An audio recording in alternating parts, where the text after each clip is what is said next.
Leon Scott Kennedy, more commonly known as Leon S. Kennedy, is an Italian-American, currently employed as a federal agent by the Division of Security Operations, DSO, a counterterrorism agency under direct presidential command. Kennedy is a known survivor of the 1998 Raccoon City destruction incident when he was a police officer. Following his escape, he was forcibly recruited into a top-secret anti-umbrella team under Ustracum devoted to anti-W combat, serving in repeated operations around the world until 2011. Kennedy is known to have suffered a traumatic childhood due to his family's ties to crime. This ultimately led to him being orphaned after his entire family was killed. He survived thanks to the aid of a single police officer, an act that inspired him to become a police officer himself. Aim and protect as many people as possible. His reason was a strong interest in the widely publicized but unsolved bizarre murder cases occurring in and around the Arkley Mountains. Kennedy had no travel plans or apartment in Raccoon City, and in his hasty departure, he broke up with his girlfriend, stopping at a motel for the night. He passed out from heavy drinking and woke up on the afternoon of September 29th, a Tuesday, hungover and now late.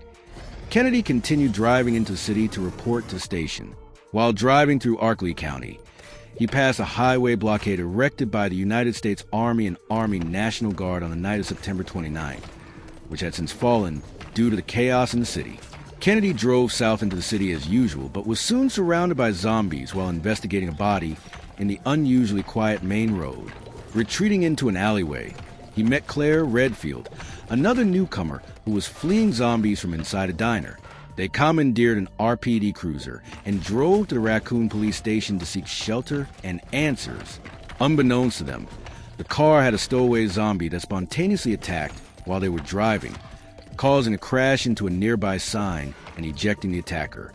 The car was then destroyed when a gasoline tanker collided with it, and the two were separated, traveling independently to the police station. The station had already fallen to zombies, and the only surviving officers were the injured Lieutenant Marvin Branagh, Elliot Edward, and Police Chief Brian Irons. Had he met Lieutenant Branagh, Kennedy would have been briefed on current events before the lieutenant turned into a zombie. During his investigation, Kennedy encountered a young girl named Sherry Birkin and resolved to put aside any thoughts of suicide, knowing his survival was key to her escape. In the police station's basement, Kennedy met Ada Wong, a corporate spy from one of Umbrella's rival companies sent to steal the G-Virus.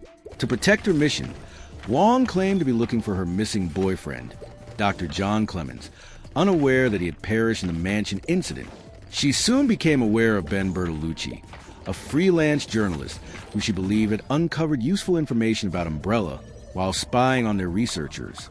Although Bertolucci had uncovered conspiracy between Umbrella USA and the local police that led to his arrest, it was not enough to aid her mission. Ben was soon killed by Dr. William Birkin, or A.G. Parasite. Kennedy and Wong continued to the city's sewers, where they found transport to Nest, Umbrella's laboratory dedicated to G-Virus research. Kennedy did much of the work in the lab despite a gunshot wound, as Wong's leg injury prevented her from continuing. During their exploration, Kennedy learned of Wong's true mission when she confronted him seeking the virus. She was soon knocked out by the T-00, but successfully escaped the facility as it began to self-destruct, losing the G-Virus sample in the process. Fleeing to Nest's bottom platform, Kennedy was reunited with Claire and the young Sherry, who had been infected with the G-Virus, but was vaccinated by Devil to halt her mutations. The facility was destroyed, and Dr. William Birkin perished shortly after. Stratcom recruitment. Following their escape from Raccoon City on the morning of September 30th, at Kennedy's behest, he and Redfield would split up, as Claire continued her search for her elder sibling, Chris, whilst a wounded Kennedy would care for a weakened Sherry. Not long thereafter, Kennedy and Birkin were apprehended by the United States Army forces stationed outside the city. Sherry was taken into protective custody as a high-value research subject, while Kennedy was interrogated by Adam Benford, a high-ranking government official and military intelligence officer. Kennedy was considered a liability as he knew too much about the involvement of the United States in both the inciting incident and their collusion with Umbrella. However, his remarkable tale of survival demonstrated anti-BOW skills highly sought after by the military, especially given the failure of their special forces to secure the G virus. He was given an ultimatum. In exchange for Sherry's safety and his own life, he would not only remain silent, but be recruited into a classified anti-umbrella military agency under direct control of the president. Rapidly formed after the incident to engage and dismantle Umbrella's illicit operations and facilities domestic and abroad, to protect American interests and prevent similar disasters from occurring. His subsequent training transformed him from a rookie police officer into an expert special agent. Proficient in weapons handling and close-quarters combat, he actively engaged in special missions and intelligence operations, personally investigating Umbrella.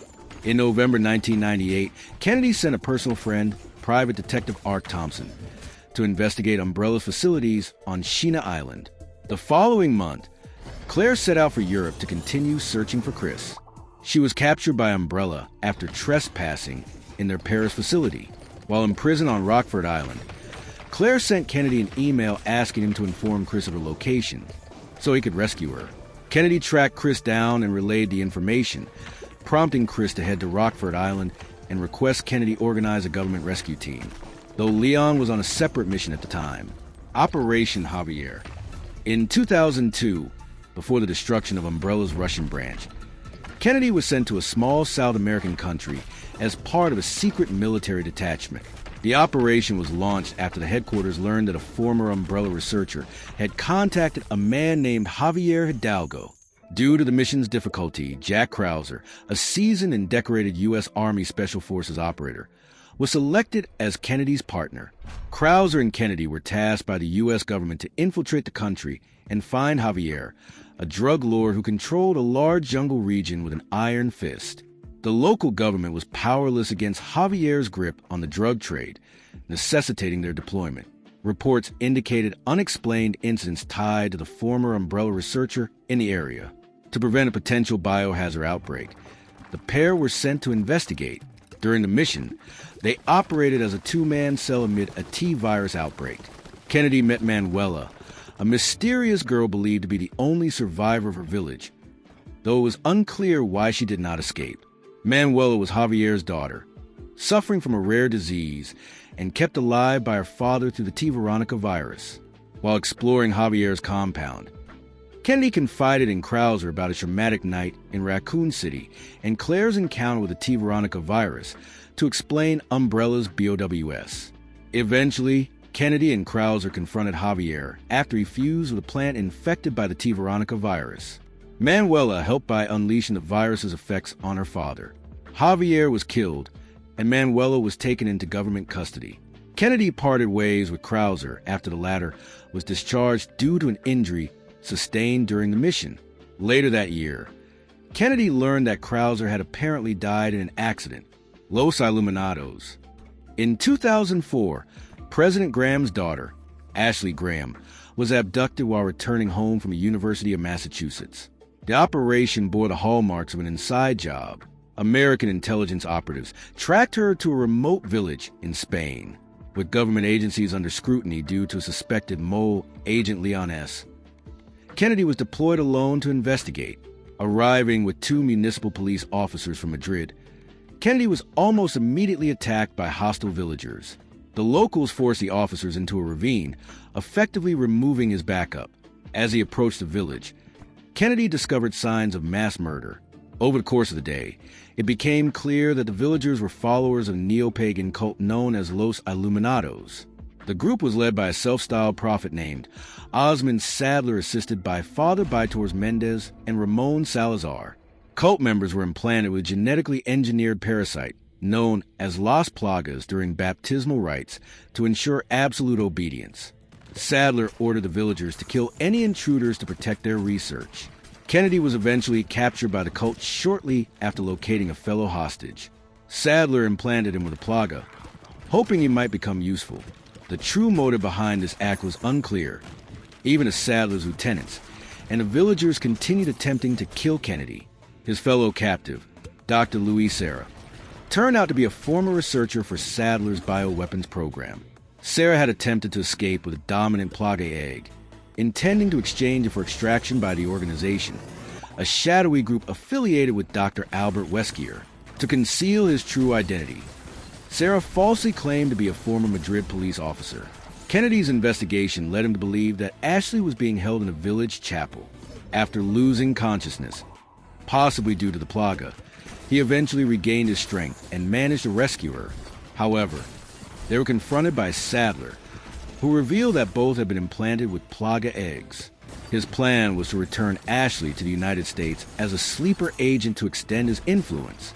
While attempting to escape the village, the pair discovered that a government helicopter meant to extract them had been shot down, likely by the mole within the government. Forced to seek shelter, they spent the night in a remote cabin before heading to a nearby castle.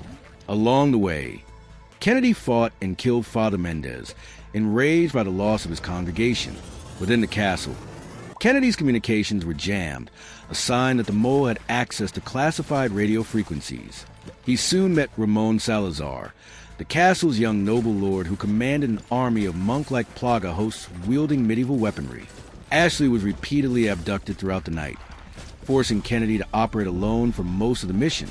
In the castle courtyard, Kennedy encountered Ada Wong, a spy working for Weskier's organization.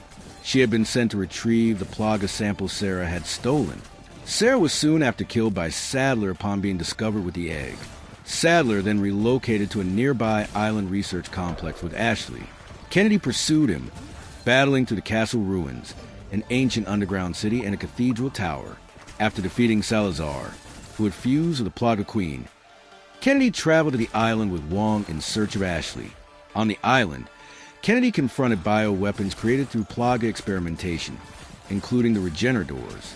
After rescuing Ashley from prison cell, she was once again abducted, this time controlled directly by Sadler via her parasite. During the pursuit, Kennedy encountered Jack Krauser, a former U.S. operative presumed dead. Krauser had joined the organization and was originally tasked with obtaining the dominant plaga. He orchestrated Ashley's abduction, but was replaced by Wong after becoming infected with the parasite himself. Kennedy fought Krauser, severely wounding him in a mutated form.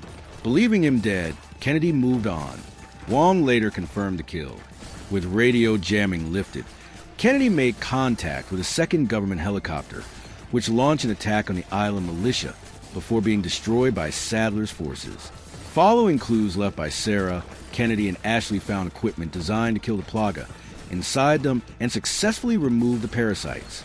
Sadler was ultimately killed by a rocket launcher with Wong's assistance after Ashley was rescued. However, Wong betrayed Kennedy by seizing the plaga egg sample, though she left him a means of escape via a jet ski. Kennedy and Ashley escaped as time charges detonated across the island, causing widespread cave-ins.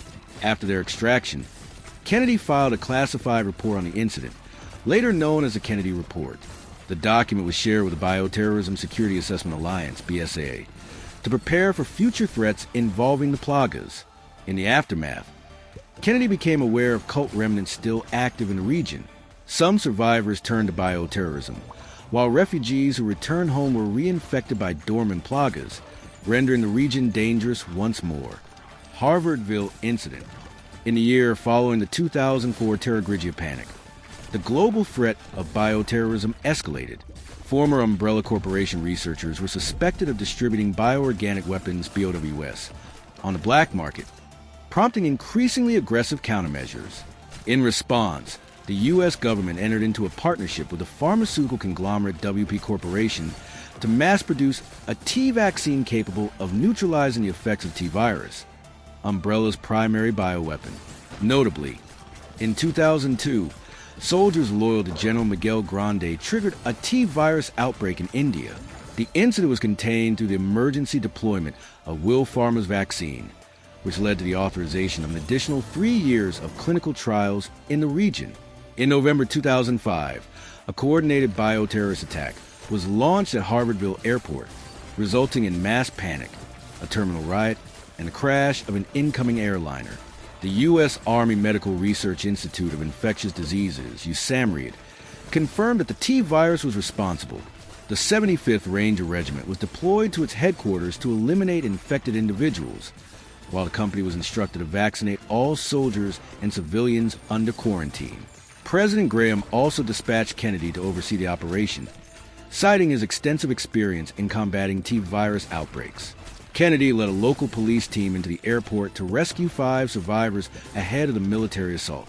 Among the rescued were Senator Ron Davis and Claire Redfield, an old friend of Kennedy's and a member of TerraSave.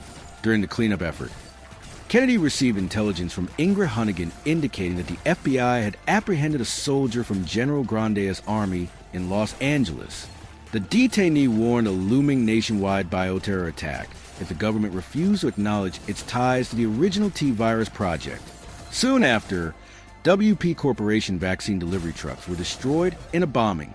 Kennedy began an investigation into Dr. Curtis Miller, an outspoken critic of Will Pharma, who had been seen at the airport during the initial attack.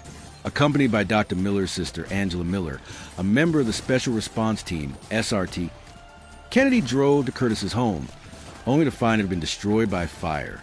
Their investigation was soon redirected to a new explosion at WP's Air Dome laboratory on the outskirts of the city. Kennedy and a Ranger unit infiltrated the heavily damaged laboratory, which had been compromised by a bombing that caused a second T-virus outbreak. Claire Redfield, found sheltering on the building's top floor, was the only uninfected survivor. Chief researcher Dr. Frederick Downing was presumed dead in the blast.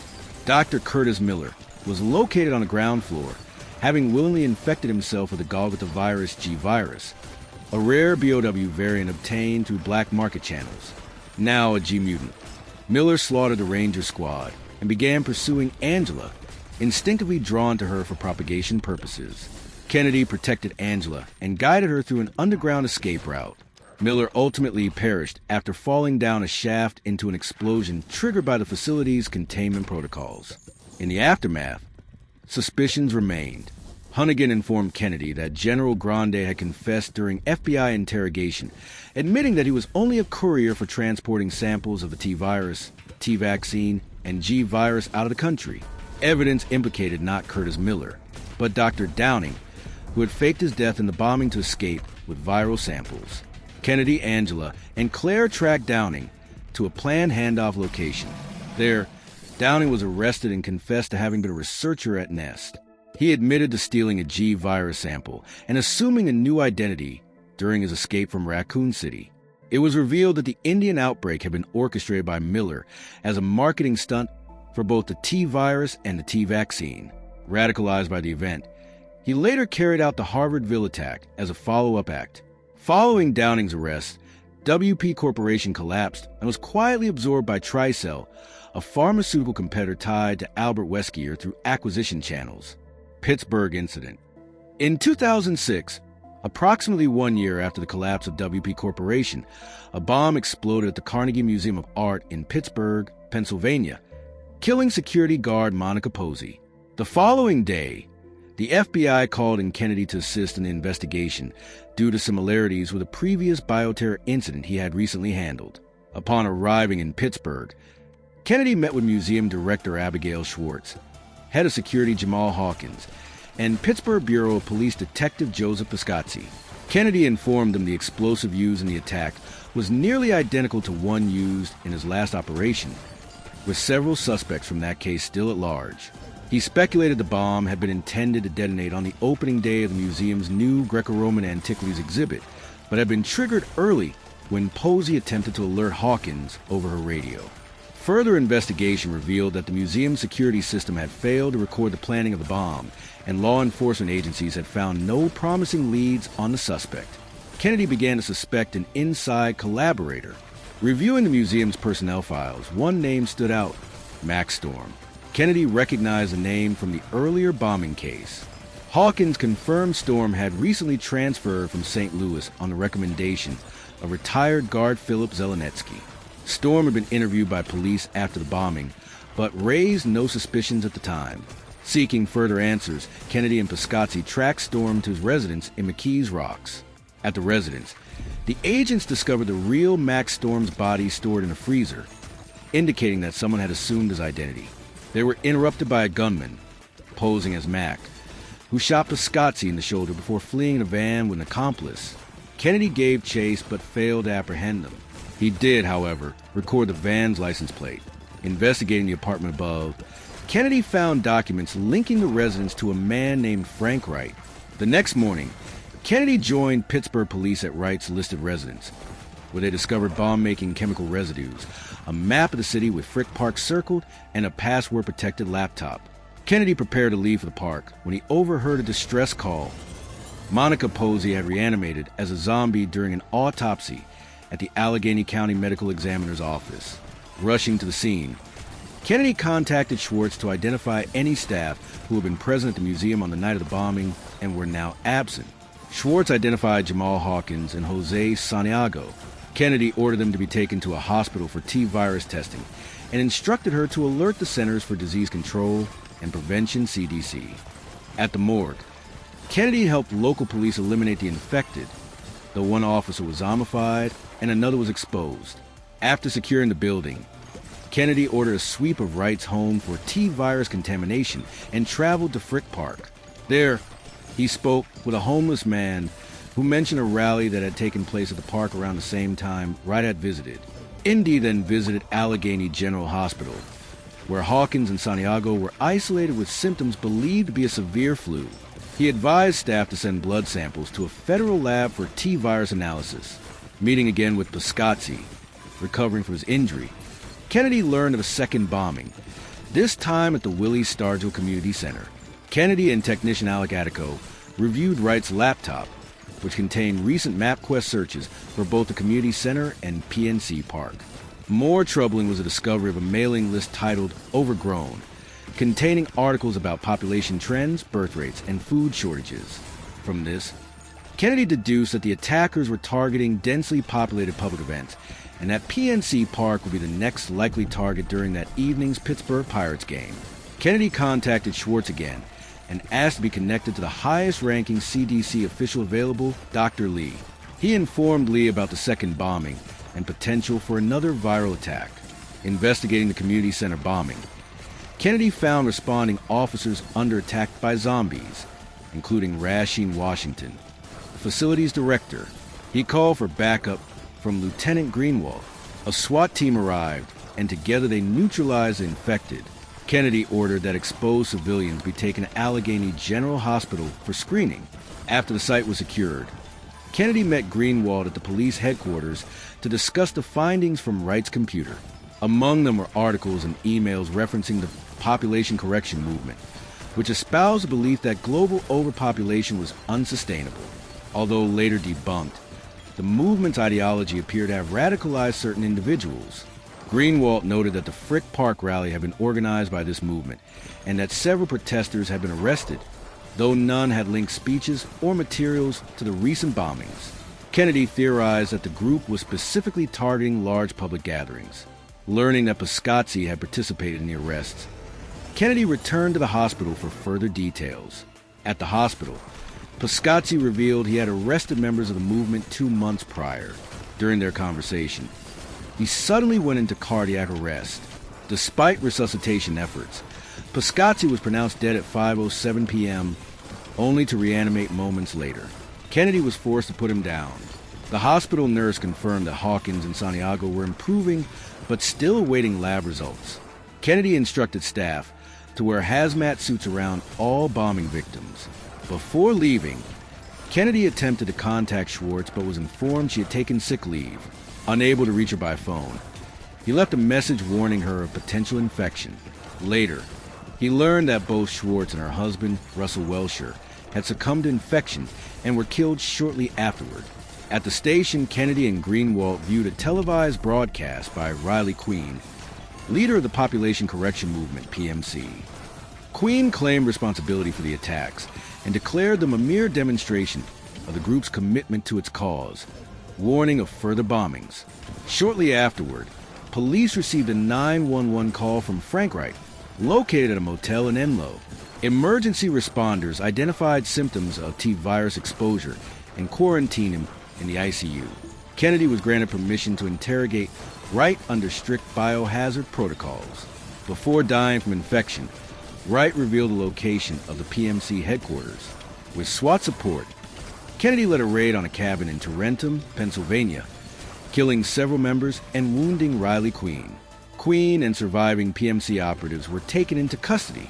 At a police press conference, Kennedy and Greenwald observed proceedings from above. Shortly thereafter, Kennedy was summoned to the White House and provided transportation to Washington, D.C. The two men parted amicably, with Kennedy departing by helicopter to continue his work at the federal level. Penamston Conspiracy Incident. Shortly after the Pittsburgh incident, the White House is placed on alert after an unidentified individual hacks into confidential computer files. An investigation is subsequently commenced, overseen by President Graham, his Chief of Staff, Ryan, and his Defense Secretary, Wilson. All personnel that were in the White House on the day of the hacking were subjected to investigation, which is to be led by four selected federal agents, Patrick, Jason, Shinmei, and Kennedy, who was running late. So the initial meeting took place in the Oval Office without him. Right as Kennedy arrived at the White House, the power went out and the Secret Service sprang to action, ready to take Graham to the Beast, the presidential state car, if necessary. When the backup power failed to turn on, it became clear the suspected mole from the previous night was still in the White House. The agents left the Oval Office to search for Mole. Patrick encountered and was almost bitten by the mysteriously zombified White House press Secretary Spacer when Kennedy shot him dead. He met with Graham at the Oval Office and warned him of the situation. The escape to the Beast was called off in favor of the bunker. Kennedy, Shinmei, and Jason began scouring for zombies, while Patrick was sent to the bunker with Secret Service detail for Graham's protection. Metro SWAT were called in as backup, just in case. They soon find that the virus had spread rapidly, infecting dozens of staff members. However, they were able to eliminate the infected, and the White House was cleared of all zombies. After consideration, Graham decided it was best to cover up the incident, and the victims were declared to have gone on leave. Claire Redfield later spotted Kennedy, much to his surprise, and was confided about her discovery of a biohazard in Penamston. Later, the DIA's investigation determined the stolen files were of a bio-research facility in Shanghai. A top-secret operation was drawn up in which Kennedy, Jason, and Shinmei were to infiltrate the facility. They'd flown to Guam and boarded one of the new Virginia-class submarines at Opera Harbor, modified for sonar stealth, and provided with modified Advanced Seal Delivery System, ASDS, midget submarine. During the trip, Jason began to open up to Kennedy about his days in the Army and Penamston Civil War, with Kennedy being all too familiar with dealing with zombies. They had separated views of things, however. When Jason described the bombing of Raccoon City as a necessary operation to save the United States, Kennedy pushed back, still bitter over the Army's cowardly withdrawal. The submarine was unexpectedly rocked, and they head to the bridge, only to find the crew had been killed. While Kennedy head over to the engineering section, Jason met up with Shinmei en route to the ASDS. He arrived to find the engineers have also been killed, finding mutant rats had burrowed into their bodies. Due to the dangers of using firearms on board a submarine, Kennedy sealed them behind a hatch. When the self-destruct system was triggered, Kennedy ran to the ASDS, electrocuting another swarm of rats on the way. When reaching the ASDS, Shinmei put a gun to his head but was ordered to stand down by Jason. The two escape with Kennedy as their prisoner, bound for Shanghai as the submarine explodes. The ASDS reached Shanghai, and they head over to a safe house that was set up for their mission. Kennedy suspected the two were traitors working for the Chinese, and though Jason instead told him he was working to expose a conspiracy within the government, he didn't believe it. The discussion turned violent, with both men reaching for their guns. Kennedy emerged unscathed with Jason, sustaining a gunshot wound to the chest, but Shinmei managed to escape during the fight. Kennedy tailed her to her family's mansion outside of Shanghai, where he took Hao Ran hostage and demanded the truth. During Penamston's Civil War, she was handling radio communications between Wilson and the soldiers. However, she was forbid to respond to Mad Dog's request for evacuation, even when they reported having picked up a survivor from Alpha 2, June Sure, who was her brother. When they unexpectedly arrived at base, Shinmei confronted them, only to find June Sure afflicted with cannibal disease. Since then, she had been working with Jason, try to find evidence and publicly expose Wilson for conspiring to deploy bioweapons in Penamston. Though dismissive of Jason, Leon found her more persuasive when she showed him her brother's remains. The Mad Dogs filed false reports about the incident, though only Jason and Shinmei were prepared to investigate Wilson, while others were discharged. She used her family connections to have June Sure quietly smuggled out over the Chinese border to escape euthanasia. After 6 years of investigating, they had come no closer to exposing conspiracy until a recent breakthrough, a computer chip planted on June Sure when he was infected, which had been recording biometric data on behalf of a BOW manufacturer involved in the Panamston incident, who they may be able to identify. Suddenly, the mansion was destroyed in a bomb blast. The ceiling caved in, crushing her brother, Hao-Ran, and her grandfather. Kennedy managed to drag her out before its destruction. They stand alone in the ruins, though still have the chip with them. She begged Kennedy to hand it over so the conspiracy could be exposed. He declined on the fact that even if she leaked the information, she would be killed by U.S. agents. Kennedy deduced Jason was to blame for the explosion and was planning to conduct acts of terror in revenge for his experiences in Panamston, rather than seeking justice. They returned to U.S. intent on apprehending Jason, with Kennedy notifying Patrick of their discovery. They entered a research facility located beneath Andrews Air Force Base in Maryland, where Graham was holding a press conference. They found Jason had failed to take his inhibitor medication and was mutating into a large humanoid mutant. Wilson was infected after being bitten in the neck by him. The facility's supercomputer determined a biohazard was taking place and began to dump tanks one by one, containing unconscious super soldiers into a vat of highly corrosive acids. She pleaded, but Jason could no longer control his violent impulses and killed her, planning instead to emerge on the surface and massacre the attendants on live TV. Claire, who was kidnapped by Wilson's agent after her ongoing investigation about the Mad Dog Squad, was put at risk by the acid, which has reached her floor. When he spotted her, Kennedy chose to save her rather than continue pursuing Jason. Kennedy armed himself with a bazooka from a nearby armory, ready to blow up Jason if necessary, but his attempt failed as Jason countered, with Kennedy almost being knocked into the acid. Kennedy caught up and destroyed Jason's right arm with an anti-material rifle, only for Jason to grab him by the neck. Rather than killing him, Jason chose to spare him in favor of his plans. To save the president, Kennedy pulled a lever and sent their section fall into the acid, and escaped by grabbing hold of the cable. As the acid began to recede, Kennedy found Jason still alive, though dissolving while embedded onto a piece of metal. He warned him the spread of true fear, before falling below and dissolving completely. Back on the surface, Kennedy saw Graham off on Air Force One. Late in the afternoon, Kennedy found Claire outside the White House. She asked for the chip so she could deliver it to the press. However, he refuses because of what Jason said about his willingness to spread terror in people.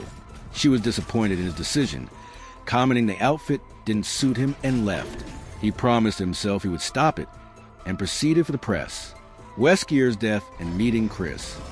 In the following 3 years, Weskier built up a criminal empire for himself with Tricel's resources, leading to massive fragmentation upon his death at the hands of the BSA in 2009. In 2010, at one of Terracey reunions, Kennedy and Chris Redfield met for the first time, thanks to Claire's presentation, and create a friendship that would help break the barrier between the BSA and the United States government. Eastern Slav Civil War. Counterterrorism policy change in presidency of President Adam Benford, a friend of Kennedy's who recruited him into USSR Edición. The Anti-Umbrella Pursuit and Investigation Unit was disbanded, and its agents transferred to the newly founded Division of Security Operations at the start of 2011. In February 2011, the U.S. began investigating allegations rebel forces in the Eastern Slav Republic's ongoing civil war were using bioweapons. Kennedy was ordered out of his vacation to meet up with a CIA agent, Scarecrow, and use any information to aid in his investigation. The situation reversed soon after Kennedy's arrival, when the government ordered its agents pull out of the country. Kennedy ignored these orders and made his way to the war-torn Holograd. He succeeded in meeting with Scarecrow, but he soon died of wounds stemming from an attack by lickers, and could only utter the word beekeeper. Soon after, Kennedy was captured by Ivan Jadanovich, the rebel leader, who was using a dominant species plaga to control the parasitous lickers. Kennedy woke up in a basement tied up and guarded by Alexander Kazachenko and JD, who were concerned about why an American would be sent into the area. The intended interrogation failed to take place when the house became target to a search by the Eastern Slav Army. Kennedy himself took note of Jadanovich, who sat in the room coughing, and immediately suspected he was deteriorating due to bioweaponry. The three rebels abandoned their basement hideout and proceeded through tunnels to escape the army, with Kennedy following them in the tunnels. Kennedy was attacked by Ganado, a former rebel leader named Chenkov, whose mind had been taken over by the parasite. Kozachenko, meanwhile, received a promotion to the leadership by Jadanovich, who ordered his own execution to prevent turning into a similar monster.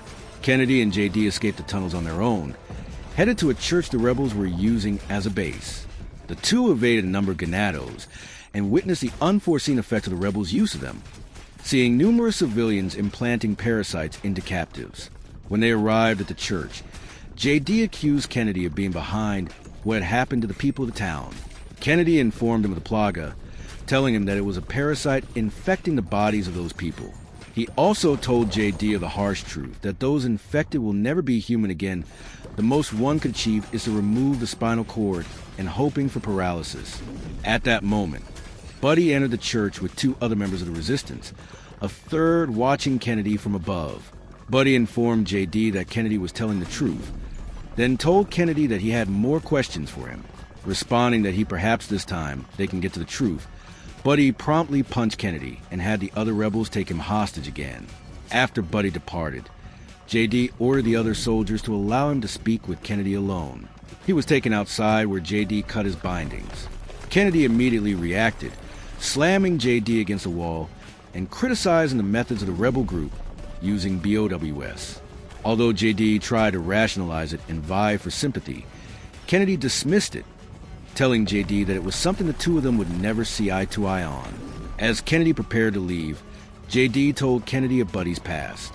He explained how the government soldiers attacked the school Buddy used to work at with his fiancée, Irina, thinking the school was to support the rebels. Kennedy found out that when Irina and the school children were killed in the attack, Buddy decided to join the resistance. JD pleaded with Kennedy to save Buddy, to get to the plaga before him, so that he didn't have to see his friend turn into a monster. Returning his machine gun to him, JD told Kennedy that Buddy was heading to the central marketplace where the Council of Elders had left the plaga for the rebels. Kennedy silently took his gun back and headed off to the marketplace. Kennedy arrived at the marketplace to find the case that was holding the plaga empty. A voice immediately caught Kennedy's attention, causing Kennedy to turn swiftly and attack. The two fought briefly, Wong easily evading Kennedy's attacks as she flipped away and aimed her grappling gun at him. Kennedy finally realized who she was, questioning what Wong was doing in the Eastern Slav Republic. Wong merely retorted with the same question. He immediately followed it up by asking if she was responsible for releasing the plaga, a notion she found laughable, noting that she wasn't interested in defective products. Wong spoke briefly and mysteriously about her job, causing Kennedy to ask again why she was there. She flirted briefly with him, asking when they would continue where they left off from that night. Kennedy smirked and simply told her any time but then. Amused by Kennedy's rejection, Wong made her escape, warning him that the town would be purged soon. The agent returns to the church to find that most of the inhabitants dead by the hand of JD. JD tells Kennedy that he merely let his guard down for a second. He returns Kennedy's gear before he begins to turn. Buddy arrives and blames Kennedy for what happened. However, JD claims Kennedy is not their enemy. JD succumbs to the plaga and attacks Buddy. However, he is promptly killed by Kennedy. Kennedy tries to reason with Buddy, asking him to hand over the plaga, to which he refuses. The government then began to bomb the area, causing the church to collapse. Buddy escapes, and Kennedy pursues him. Kennedy makes his way to the presidential building, which has been left devastated by the lickers, leaving hundreds of dead soldiers. Kennedy infiltrates the building and is then encountered by two lickers who fail to detect him until a soldier reaches for his leg and whimpers in pain. Kennedy runs from them, managing to kill one, and causes the other to fall to its demise after he charges through a door which leads to a massive elevator shaft. Kennedy descends into a BOW manufacturing facility. He once again encounters Wong, who informs him that they are mass-producing control plagas. Kennedy and Wong are quickly surrounded by guards and confronted by Svetlana Belikova, the president of the Eastern Slav Republic. Wong deactivates the lights to make her escape. Kennedy uses the confusion to shoot at some of Belikova's guards, prompting them to begin firing out of panic, hitting each other indiscriminately, allowing Kennedy to take Belikova hostage. As he attempted to make his escape, he asked Belikova if she was the beekeeper, the one who released the plaga. Belikova then realizes that he had no idea who she was and identified herself as the president of the Republic before displaying her combat skills to throw him off. A fight ensues between Kennedy and Belikova's guards, which is soon interrupted by Buddy and a horde of lickers. However, Belikova releases her own BOWS, two advanced tyrants. This initiated a biohazard alert, and the facility began preparations for incineration. Buddy and Kennedy escaped the facility as the two tyrants incidentally caused the access elevator to fall. A third tyrant followed them out, and they attempted to fight it. Buddy used liquors to lure the tyrant over to a tanker truck full of explosives. Kennedy promptly shot it with incendiary rounds, destroying the creature's power limiter. Its power increasing, Buddy drove a tank at it. Kennedy manned the turret and attempted to shoot the tyrant's head, but the BOW constantly evaded. So Buddy summoned a liquor to cover the tyrant's face, allowing Kennedy to blow its head off. Climbing out of the tank, Kennedy remarked that after years of fighting BOWS, he never expected to be saved by one. His relief is short-lived, as the earlier two tyrants soon after emerged from the presidential palace. Kennedy attempted to help Buddy flee, but they were unable to outrun them. Kennedy drew his combat knife, the only weapon he had left. To his luck, an American plane killed the creatures before they could reach him. At this point, Kennedy realized the U.S. government had been watching him the whole time, watching a joint American-Russian task force invade the capital. Buddy asked Kennedy if he knew this would happen. Kennedy stated that if he did, he would have remained on vacation. Buddy asked Kennedy to kill him, as he doesn't want to turn. Kennedy refuses. Buddy attempts to shoot himself, only for Kennedy to take his gun. He tells Buddy that he owes it to the people who died alongside him to keep living. Kennedy then shoots Buddy in the spinal cord, severing the plaga's link to Buddy due to the extent of his injuries. Kennedy is rescued by the United States Air Force and taken to a hospital in Poland for treatment. At what is presumably his hotel room, Hunnigan informs him that Belikova has resigned from her position. Kennedy, upset by the government's actions, pours himself a drink before hanging up on Hunnigan. Global bioterrorist attacks. Kennedy met with President Benford at Ivy University in Tall Oaks on Saturday, June 29, 2013, where he was informed of the president's new policy for the war on terror. While it was harmful to American prestige and defense to reveal the truth about his involvement in Raccoon City, the president believed it to be necessary for long-term relations. In the evening, President Benford was infected with newly engineered virus, the chrysalid virus, in an apparent terrorist attack just before his speech was due, and reluctantly killed by Kennedy when he tried to kill a Secret Service agent, Helena Harper. Kennedy escaped the city to the Tall Oaks Cathedral on Harper's advisement, where she led him to a limestone cavern where a bioweapons research facility was based. There she revealed to him her sister had been abducted on the orders of National Security Advisor Derek C. Simmons to force her participation in a plot to assassinate President Benford. Simmons' organization, the Family, had taken it upon itself to research bioweapons on behalf of the United States in order to guarantee the U.S. beat rival countries, such as China, in a hypothetical bioweapons gap. As footage and accounts of the U.S. Army's action in Raccoon City was useful combat data for BOW manufacturers, Benford's proposal was seen as reckless and a threat to national security. With Simmons controlling the countermeasures for the outbreak, the city of 77,000 was bombed on Sunday morning, wiping away any evidence implicating the family and denying the release of footage useful as combat data. An organization calling itself Neo Umbrella claimed responsibility for the attack and began another in the Chinese city of Lanxiang. Soon after the bombing, Kennedy and Harper got in touch with Hunnigan and had her misreport them as deceased following Simmons' declaration of them as suspects in the attack. Having learned he was bound for China, the two were booked onto a flight to take their investigation to him. On their way to China, complications arose when a Lepotica chrysalid hatched in the plane, infecting all the passengers with the C virus. Kennedy and Harper were forced to fight their way through the zombie-infested plane and it crashes close by where Jake Muller and Sherry Birkin happened to be. When the four met, Kennedy asked Sherry what she is doing there. She replied that she was on protective detail. Sherry returned the same question to Kennedy, in which he responded that he and Harper were trying to track down Simmons, the man behind all of the chaos. When Sherry told him that she reported to Simmons, during Leon's argument with Sherry, Usanak appeared on a destroyed plane, and the four of them team up to defeat the creature. After a heated battle, Kennedy and Harper were separated from Jake and Sherry when an electrical tower fell on Usanak. Sherry yelled to Kennedy that she and Jake were meeting Simmons at the Kunlun building. Before Kennedy could tell her what to do, the tower exploded. As Harper wondered if they would be all right, Kennedy told her that they would be, as long as Jake was as good as he claimed to be. While making their way to Kuching, Kennedy and Harper had to search through a whole market for 3 keys to unlock a door, all while they were being chased by a rascalpange. They managed to kill it by forcing it into a grinder. When Kennedy and Harper found Wong, they followed her into a building, dodging several traps along the way. Eventually, they got to a room just in time to see Chris Redfield and Piers Nivens cornering her, whom they believed to be the one responsible for the deaths of Chris Men and the outbreaks that have occurred. Chris had his assault rifle aimed and ready to shoot when Kennedy knocked out his hands to prevent him from killing her. They had a brief struggle, ending with the two pointing their guns at each other. Kennedy told Chris to put his gun down, saying that she was a key witness and they needed her. But Chris refused and abstractly told Kennedy that she is the one who committed the global bioterrorist attacks.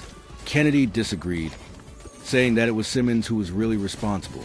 Chris yelled that he lost all of his men because of Wong, and Kennedy responded that he lost over 70,000 people, including the president, because of Simmons.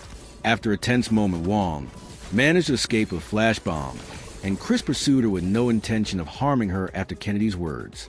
Kennedy and Harper then made their leave to find Simmons, reaching the Kunlun building. Kennedy assured Harper that it was all right for them to pursue Simmons and let Chris follow Wong. Going inside, they found Simmons and his henchmen from the family, and Sherry and Jake joined them shortly afterwards. To answer Sherry's questions, Simmons admitted to be involved in the terrorist attacks, but blamed Kennedy for the president's death. The family then fired on the four, causing them to hide for cover.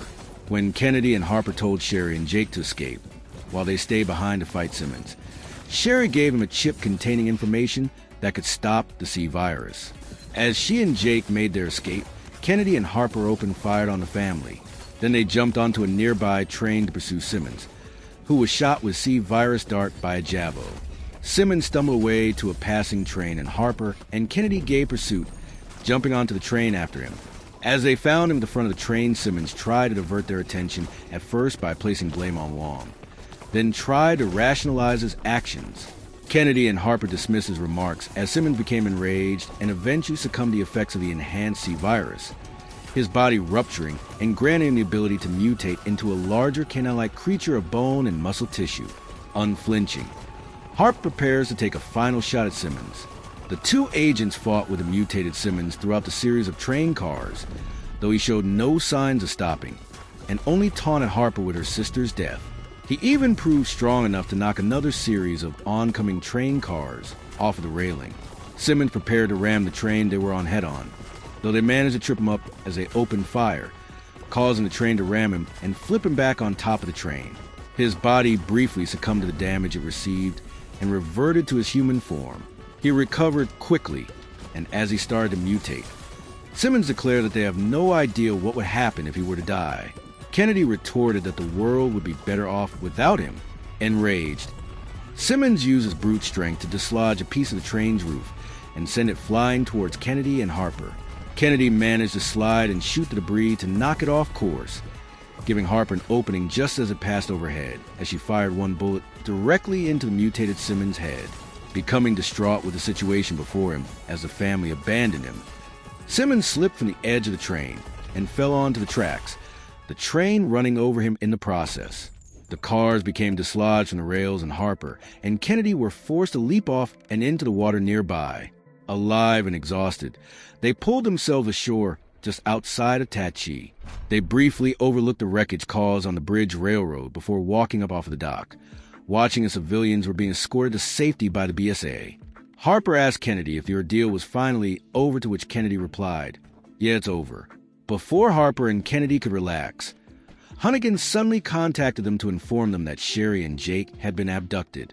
Harper realized that the files that Sherry gave them had something to do with it, and as they looked over files, she pointed out to Kennedy how the key to stopping the C virus actually lies in Jake Muller.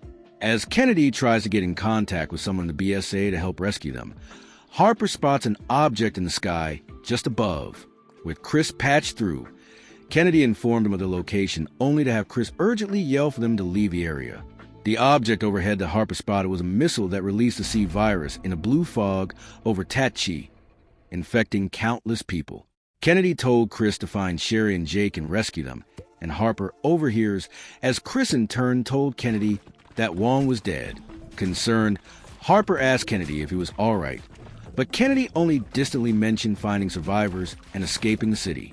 With the help of some BSA operators, Kennedy and Harper managed to avoid the blue fog and escape into a truck with one of the soldiers. The soldier drives them through the fog to the edge of the danger zone, directing them to the quad tower, where evacuees were being taken.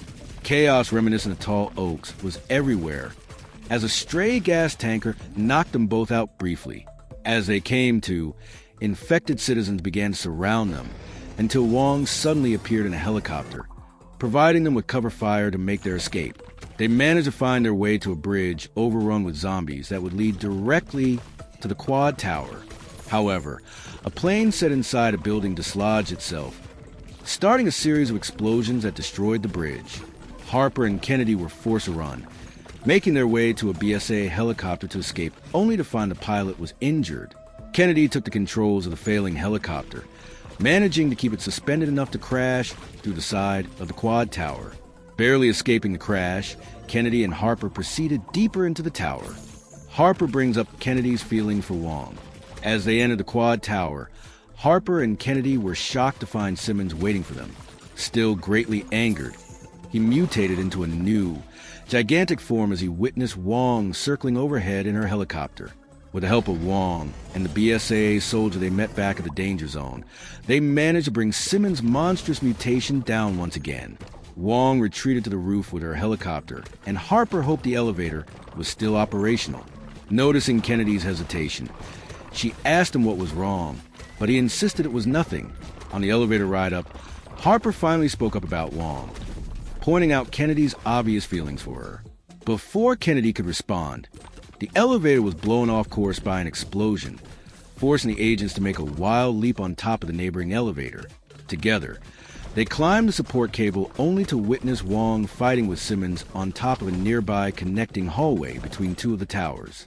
With Wong evading to another section of the tower, Harper and Kennedy found the opportunity to fire on Simmons from afar until the platform they stopped on began to fall, forcing them to jump back onto the cable. Simmons' attention shifted to the two agents as they climbed further. Harper tried to call out for Wong's help as Wong returned the favor, trying to slow Simmons down with gunfire. It was not long before Simmons went after Wong again, giving Harper and Kennedy the chance to find even ground once more until Kennedy found a way over to help Wong, as she was knocked out by Simmons. From afar, Harper could do nothing but provide cover fire for two while fending off whatever zombies shambled her way. Though Harper was helpless, as Simmons managed to knock Kennedy to the edge of the platform, leaving him dangling until Wong came to his rescue. With Simmons dispatched, Wong bid Kennedy a final farewell before departing. Though Harper urged him over their comms to go after her, Kennedy refused, stating that he and Harper were sticking together. Harper urges Kennedy to follow after Wong. Reaching the roof, they discovered Simmons had survived their last encounter, mutated further as he absorbed the bodies of the infected to power himself. Though Simmons briefly blocked their exit, they managed to injure him enough to the point he was defenseless as surrounding undead swarmed and began to feed on him. They took note of the helicopter Wong had left for them and rushed to it, though Simmons, newly mutated into a massive amalgamation of different insects, tried to stop them once more. Noting how Simmons used the bodies of infected to regenerate it, they used a loosened lightning rod to impale a zombie, as Simmons took it in to regenerate its damaged head. The rod attracted the lightning from the ongoing storm, causing the electrified creature to crash through the floor. They reached the helicopter, but the injured and fully mutated Simmons attempted to stop them. The agents managed to terminate Simmons with a rocket launcher left behind by Wong. The blast of the launcher knocking Simmons back and deep into the belly of the tower. As Simmons fell, his body mutated back into his human state, just as he was impaled on the obelisk Harper and Kennedy passed earlier, bleeding him out from his wound. Watching Simmons' death, Harper spoke of her finally getting revenge for her sister, as Kennedy suggested they get to the helicopter. In the helicopter, the two found a compact left behind by Wong with a hidden compartment. Inside the compartment was a small data disk containing all the evidence needed to prove that Simmons was behind the bioterrorist attacks, the evidence to ensure Kennedy's innocence. When Kennedy said would prove both of their innocence, Harper could only sadly remark that she did not need it. Before he could retort, Hunnigan called to inform the two of them that a way to stop the C virus was found. Before the collapsing quad tower could catch up to them completely, they made their escape in Wong's helicopter. Sometime after surviving the events in China, Harper visited the grave of her sister with Hunnigan, Kennedy, and other agents present, remarking that it is time for her to take responsibility. She thanked Kennedy and said that she was ready to be taken into custody for her crimes. With a nod of approval from Hunnigan, Kennedy approached and took Harper's arm, though instead of arresting her, he placed her gun in her hand. Harper was confused, proclaiming that she was an accessory to the attack on the president. Hunnigan informed Harper that upon reviewing the evidence, it was decided that it was not fair to hold Harper responsible for Simmons' crimes, and further said that the findings wouldn't be made public. When she tried to protest, Kennedy told her that President Benford would have done the same thing. Hunnigan suggested they go join the rest of the team, though before departing, Harper gave Wong's compact back to Kennedy so that he can return it the next time he crosses paths with her. A virus incidents and New York outbreak. Sometime in 2014, Kennedy led a team of DSO agents to Bethesda, Maryland. Their mission was to apprehend and extract information from Senator Stephen Ayer, who had been divulging information to the family. Unbeknownst to them, Ayer's Porsche and DSO vehicles had been rigged with explosives, which detonated as the team approached. Kennedy was the only survivor and later visited the morgue, viewing the corpses of his team. One began to stir inside the body bag, having been infected and turned into a zombie, forcing Kennedy to put them down. Unfortunately, his action woke up the rest, so Kennedy had to put them down as well. Following this failed mission, Kennedy took a vacation to Colorado, secluding himself in a quiet lodge. There, he began to heavily drink to cope with the trauma from the mission, as well as his growing desolation with his work. His demeanor concerned Redfield, who noted his behavior reminded him of himself in Adonia. During his vacation, Kennedy was approached by Chris Redfield and Rebecca Chambers, aiming to consult him about the recent BOW attacks in the U.S. and Mexico by Glenn Arias. The viral strain which he was using allowed him to control them with the aid of a plaga sample provided by Los Iluminados. Kennedy was reluctant to help them, asking when all the fighting would even end. It was only after Chambers kidnapped that Kennedy agreed to team up with Redfield and find the target of Arias' next attack. Kennedy and Redfield, together with the Silver Dagger team, went to New York, where Arias was planning a mass attack through the use of tankers carrying the airborne trigger for the virus. There, they were provided with transportation to help with their mission, a Hummer that Redfield took, and a Ducati motorcycle for Kennedy. After destroying the first fuel truck, Redfield, Kennedy, and Damien were attacked by infected dogs that swiftly decapitated the latter before turning their attention to Redfield. He loudly revved his bike to attract the dogs before speeding off with them in pursuit, allowing Redfield to continue destroying the virus-filled tanker trucks. Leading the dogs onto the expressway, Kennedy dispatched the two infected dogs and rushed to Arias' headquarters to help Redfield. Arriving in time to help him kill the remaining zombies of the first wave, the duo were confronted with even more. Kennedy and Redfield managed to hold them back until the latter decided time was running out for Chambers. He told Redfield to save Rebecca while he stayed behind. After Arias mutated into a powerful monster, Kennedy arrived just in time to rooftop to save Redfield from Arias, slamming his bike into his legs. He skillfully dodged Arias' attacks and stunned him. When Arias was grabbing onto the Osprey piloted by a Silver Dagger member, Kennedy rode his bike at high speed and slammed the vehicle into Arias. He then shot the bike, causing to explode and severely injuring Arias before he was killed by Redfield. After Arias' death, Kennedy looked back upon his life and wondered how long they had to continue fighting BOWS, only for Redfield to jokingly reply with a prior comment of Kennedy's about never making plans that far ahead. San Francisco serial murders and Alcatraz outbreak.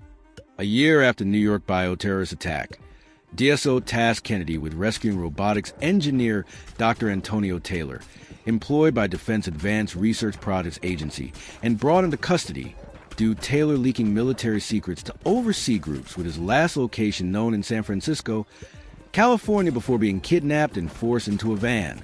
As his FOS support Hunnigan briefed him about the situation, Kennedy caught sight of the van and pursued throughout the highway, only to be tailed by another motorcyclist who attempted to stop him.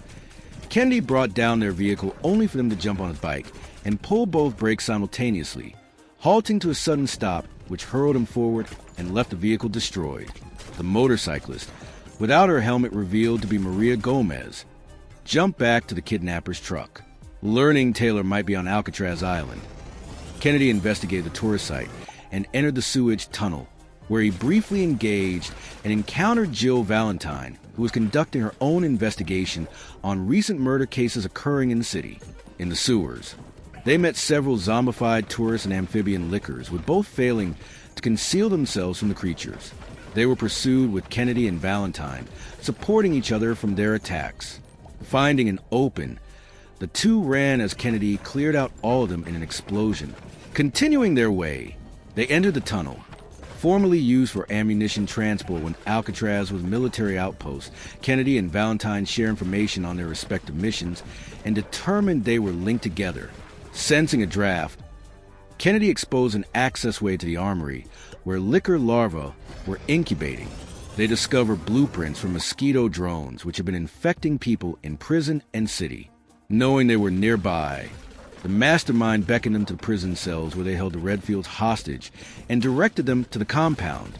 Rushing ahead, they were reunited with the Redfields, exhibiting worsening symptoms of the virus, and identified the survivor. In Claire's cell was the missing Dr. Taylor. Not long after, Kennedy was pricked in the neck and infected by the drone. The mastermind revealed himself to be former USS operator Dylan Blake and Arias' assistant Gomez, who sought vengeance for her father Diego Gomez's murder. Dylan revealed his goal of punishing corporations, organizations, and agencies that were benefiting from bioterrorism, including DSO, BSA, and TerraSA, without working towards ending bioterror. Further explaining his point, the former condemned him for his continued association with a government that propagated endless battles and cover-ups. Valentine was spared from infection and forced to make the decision of killing Claire to save Taylor, or let him die at her hands.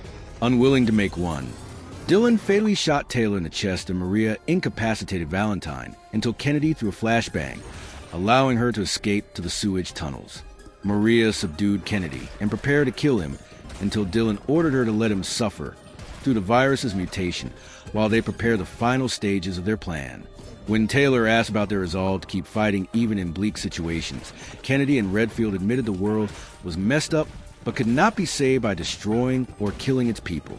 Before dying, Taylor handed Claire the backdoor code to the network after hearing their resolves. Kennedy saw Chambers and called for her assistance in curing every one of their affiliations. Once cured, he left to pursue Valentine and the culprits to the Armory base. Kennedy intended to stop the drone's release only to encounter Maria, who was glad of his survival, still recovering from the virus's effect. The two fought, with Maria gaining the upper hand, while Kennedy continuously deflected her attack. The fight reached its climax as Kennedy found an opening and impaled her chest on a metal girder. Maria freed herself but died with Kennedy, wishing her to find peace with her father. Regrouping with the others, they confront the mutated Dylan, who fused himself with Megalodon, creating a monstrous but resilient entity. They fire caches of weapons only for the creature to sustain little damage. Kennedy told Claire and Chambers to input Taylor's code and halt the drone's release while the rest dealt with Dylan. Commandeering a fuel trick, Kennedy rammed into it and tossed a grenade, but this did not kill it. When Valentine found a plasma rifle, she asked Kennedy and Redfield to distract it while the device charged full capacity. The pair distract long enough for the rifle to sever the creature from its lower half, but the attack failed to stop its rampage. When Claire and Chambers redirected the drones to the creature, overdosing and rendering weakened, it attempted to escape to the open waters. Kennedy and Redfield assemble a modified projectile weapon and fire the floodgates chains, pinning it by the neck. Valentine delivered the killing blow as the creature was strapped to a bag of grenades and blown up outside the island. The group reminisced about their time in the operation before reinforcements arrived and evacuated them from the premises, with Kennedy jokingly add tour guide as another profession in his resume. Hey guys, I hope you've been enjoying this reading wiki. At the time of writing, this is our longest episode. I just wanted to pop in and say this next section was pulled from the wiki before Resident Evil 9 released, so it might not be fully accurate, but we will be doing a part 2 that covers only Resident Evil 9's events. So be sure to check that out if you enjoyed this and would like to hear the most up-to-date version of Leon's story. Anyway, enjoy the rest of the video. Thanks for watching, and see you in part 2. Renwood and Rhodes Hill Incident. 11 years later, on October 8, 2026, Kennedy would be sent to investigate the disappearance of a police officer at the Renwood Hotel, occurring during a larger ongoing federal investigation into a series of mysterious deaths linked to a new unidentified bioweapon. During this mission, Kennedy would become suspicious of Victor Gideon, a researcher with ties to Umbrella, leading him to track Gideon to the Rhodes Hill Chronic Care Center, which the man had purchased in 2003 following Umbrella's collapse. Arriving at the center, Kennedy would be welcomed by Victor's assistant, who explained he was expected. At 11:26 p.m., while waiting for Gideon, an announcement sounded out for an emergency lockdown of the center. Victor's assistant returned, informing Kennedy they would need to evacuate due to some sort of hysteria breaking out among the staff. Moments later, he would witness her death as one of the center's doctors appeared and killed her with a chainsaw. Noticing the doctor and other staff members and patient had been infected with a bioweapon, Kennedy was quick to defend himself and battled off the infected. Shortly before 11:42 p.m., Kennedy would cross paths with Grace Ashcroft, an FBI technical analyst who had recently awoken in another part of the clinic after being abducted during her investigation of the Renwood Hotel. Saving her from a giant BOW, Kennedy was surprised that FBI was here, seemingly unaware that Grace had been at the Renwood with the cop whose disappearance he'd been sent to investigate and had been kidnapped from the scene. Realizing she'd had been kidnapped by Gideon for a reason, before Leon was able to ascertain Gideon's interest in Grace, Gideon initiated a lockdown that split Kennedy and Ashcroft apart. Worried for her safety, Kennedy handed Ashcroft his deal-issued Magnum Requiem to protect herself, and the pair split up to find a means of escape, with Grace and him being split up at 11:42 p.m. As he encountered more infected hostiles, Kennedy would later become aware of the Elpis program. Other appearances and trivia. Leon is an unlockable character in the Capcom game Trick and Snowboarder. Leon appeared in both the Resident Evil Retribution and Resident Evil Welcome to Raccoon City live-action films. Leon is a playable survivor in Dead by Daylight's Resident Evil chapter. Leon was portrayed by the late Brad Renfro in a 1998 ad for Resident Evil 2, directed by George Romero. Leon likely helped inspire Dante from Devil May Cry, since Devil May Cry 1 was originally developed as a concept for Resident Evil 4, before Capcom shifted directions. Leon seems to have met Kevin Ryman, but their relationship is never fully explained. For the original Resident Evil 2, 79% of people chose to play as Leon for their first run. Thanks for watching. Remember to like and subscribe.